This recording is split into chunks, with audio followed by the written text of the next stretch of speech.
大家好，我係 Master 孫，今日同大家講下12生肖2026年嘅桃花運啦，同埋家庭運勢。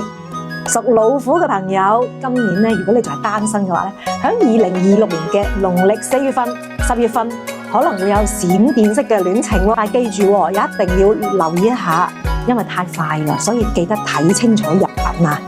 咁已婚嘅老虎家庭咧，農曆嘅1月份咧，記住要控制下自己嘅脾氣。